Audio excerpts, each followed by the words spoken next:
दोस्तों, आज की इस वीडियो में हम आपको एक माँ और एक बेटी का ऐसा वाकया बताने वाले हैं जिसको सुनकर आपके होश उड़ जाएंगे और आप सोचने पर मजबूर हो जाएंगे। जी हाँ दोस्तों, इस वीडियो में हम आपको बताने वाले हैं कि बेटी हर रोज रात को घर लेट आती थी। ये देखकर माँ बहुत हैरान हुई। उसने बेटी के कैमरे में एक सीसीटीवी कैमरा लगा दिया। उसके बाद जो हुआ वो देखकर माँ के होश उड़ गए। इस वीडियो में हम आपको ये पूरा वाकया बताने वाले हैं, इसलिए आप इसको आखिर तक ज़रूर देखिएगा। और अगर आपको ये अच्छा लगे तो मेहरबानी करके अपने दोस्तों से भी शेयर ज़रूर करिएगा ताकि और लोगों तक भी ये वीडियो ज़रूर पहुंच जाए। तो चलिए दोस्तों, शुरू करते हैं। दोस्तों, हम जो वाकया आपको बताने वाले हैं ये वाकया दिल्ली के किसी इलाके का बताया जा रहा है। यहाँ पर एक माँ अपनी एक जवान बेटी के साथ किराए के घर में रहती थी जिसका नाम नायरा था।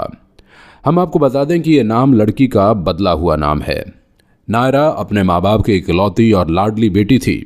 नायरा के बाप ने अपनी पसंद की शादी की थी जिसकी वजह से नायरा के माँ बाप अपने घर से अलग रहते थे। शादी के कुछ दिनों तक तो दोनों मियाँ बीवी के बीच सब कुछ ठीक ठाक रहा, मगर थोड़े ही दिनों के बाद दोनों के दरमियान तल्खियाँ पैदा हो गईं, यानी दोनों की लड़ाई झगड़ा होना शुरू हो गया। आखिर ये लड़ाई झगड़ा बढ़ते बढ़ते इतना ज़्यादा बढ़ गया कि बात तलाक तक जा पहुंची और इन दोनों में तलाक हो गया। और नायरा का बाप दोनों माँ बेटियों को छोड़कर कहीं दूर चला गया। नायरा अब अपनी माँ के साथ ही किराए के घर में रहने लगी, लेकिन घर में बाप का साया न होने की वजह से बेटी का मिजाज दिनों दिन खराब होने लगा। वो अक्सर अपनी माँ की बातों को नज़रअंदाज करने लगी। अपनी माँ का कहना मानना उसने बंद कर दिया।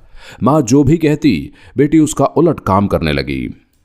कॉलेज की पढ़ाई पूरी करने के बाद नायरा ने आगे की पढ़ाई ना करने की सोची और उसने पढ़ाई छोड़ दी और माँ का हाथ बटाने के लिए उसने शहर में ही एक जॉब ढूंढ ली और वो नौकरी करने लगी। ये देखकर माँ को खुशी भी हुई कि बेटी समझदार हो गई है और उसने घर की जिम्मेदारियों को समझना शुरू कर दिया है। मगर दूसरी तरफ माँ इस बात से दुखी और परेशान भी रहने लगी। एक जवान बेटी आधी आधी रात तक घर से बाहर रहती है और न जाने देर रात को कब घर आती है और अक्सर उसका फ़ोन भी बंद रहता था। जब माँ ने उससे पूछा तो वो झिड़क कर कहने लगी कि अब मैं कोई बच्ची नहीं हूँ जो तुम इतना फिक्र कर रही हो, अब मैं खुद अपने आप को संभाल सकती हूँ। यानी कि उसने माँ की कोई बात न सुनी। बेटी का ये रवैया देखकर माँ और ज़्यादा परेशान हो गई और उसने ये जानने के लिए कि बेटी रात को कितने बजे घर आती है और आकर क्या करती है, ये देखने के लिए नायरा की माँ ने नायरा के रूम में सीसीटीवी कैमरा लगा दिया और हर रोज़ सुबह उठकर वो उसे देखने लगी कि रात को कितने बजे घर आई और आकर उसने क्या किया।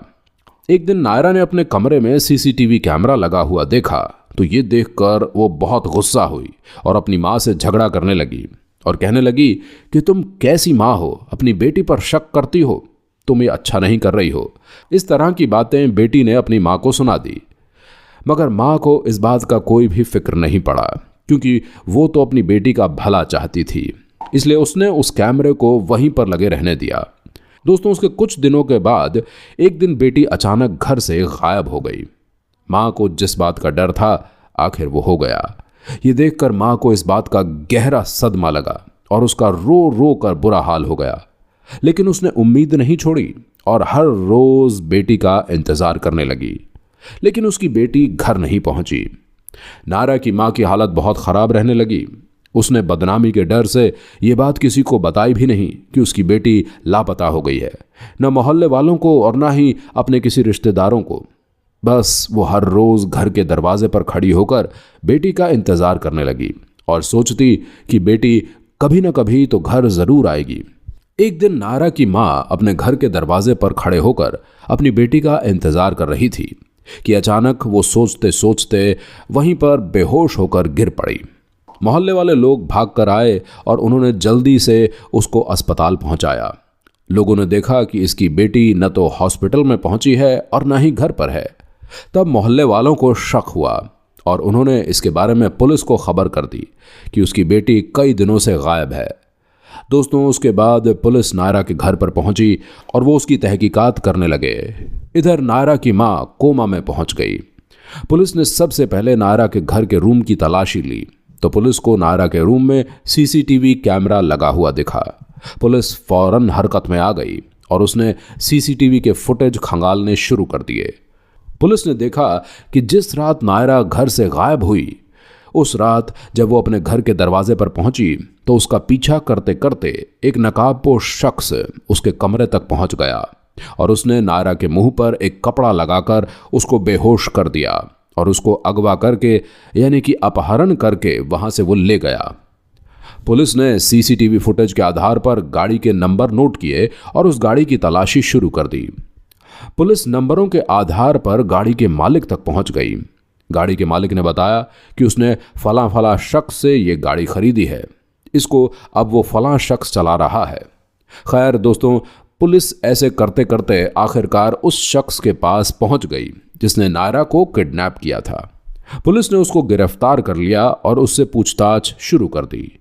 उसने बताया कि वो किसी माफिया के लिए काम करता है जो कि मासूम लड़कियों का कारोबार करते हैं। वो नौजवान लड़कियों को किडनैप करते हैं और फिर उनको बाहरी मुल्कों में ले जाकर बेच देते हैं। फिर पुलिस ने इस लड़की का इस्तेमाल करते हुए अपनी कार्यवाही को जारी रखा और आखिरकार उस माफिया तक भी पुलिस पहुंच गई और उसने वहां से 48 और लड़कियों को उनके चंगुल से छुड़वाया और उन सब को गिरफ्तार कर लिया। दोस्तों, इस वाक़े को यहाँ पर बताने का हमारा मकसद सिर्फ ये है कि हमारे माँ बाप जो भी हमारे लिए करते हैं वो हमारे भले के लिए ही करते हैं। यानी किसी के माँ बाप अपनी औलाद के लिए कभी भी बुरा नहीं सोचते हैं। आज हमें उनकी हर बात बुरी लगती है, मगर उनकी ये बातें हमें उस वक्त बहुत याद आती हैं जब हमारे साथ कोई इस तरह की घटना हो जाती है। उस वक्त हमारे हाथ बिल्कुल खाली हो जाते हैं और हमारे पास पछतावे के सिवा और कुछ भी नहीं रह जाता है। और दोस्तों, आजकल ये भी देखने में आता है कि बहुत सी लड़कियां किसी की मोहब्बत के लिए अपने घर बार को, अपने माँ बाप को छोड़ देती हैं। माँ बाप उसका भला चाहते हैं और अपनी पसंद की शादी करवाना चाहते हैं, मगर ऐसी लड़कियां उनको ठुकराकर ऐसे लड़के के साथ भाग जाती हैं और शादी कर लेती हैं जिसको वो सही से जानती भी नहीं हैं। और जब ऐसे लड़कों को प्यार का बुखार उतर जाता है तो फिर वो ऐसी लड़कियों को सताने लग जाते हैं। ऐसे वक्त में लड़कियों को पछताने के सिवाय कुछ भी नहीं रह जाता है। ऐसे वक्त में फिर माँ बाप की कही हुई बातें याद आती हैं और वो सोचती हैं कि काश वो अपने माँ बाप का कहना मानती और इस लड़के की बातों में आकर वो अपनी ज़िंदगी को बर्बाद ना करती। इसलिए दोस्तों, याद रखें, माँ बाप कभी भी अपनी औलाद का बुरा नहीं चाहते हैं और वो जो भी करते हैं वो अपनी औलाद के भले के लिए ही करते हैं। हमें उनकी हर बात को मानना चाहिए, उनके हुक्म को मानना चाहिए। सिवाय कुफ्र किए माँ बाप के हर बात को औलाद को मानना चाहिए। जो कोई अपने माँ बाप का कहना नहीं मानता है, माँ बाप के कहने के उलट काम करता है, तो ऐसी औलाद इस दुनिया में भी जलील और रुस्वा होकर रह जाती है। माली या जिस्मानी तौर पर किसी न किसी मुश्किल में गिरफ्तार होकर रह जाती है और उसकी ज़िंदगी में सिर्फ और सिर्फ तबाही बच जाती है। और यही नहीं, इस दुनिया के साथ साथ ऐसी औलाद की आखिरत भी खराब हो जाती है। इसलिए दोस्तों, अपने माँ बाप की खिदमत करो, अपने माँ बाप का कहना मानो, उनकी फर्मा बरदारी करो।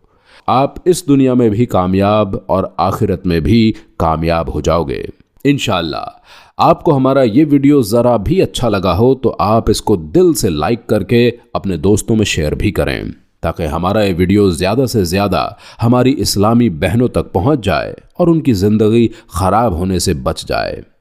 आपका वीडियो देखने के लिए बहुत बहुत शुक्रिया। तो चलिए दोस्तों, मिलते हैं कल एक नई वीडियो के साथ। अल्लाह हाफ़िज़।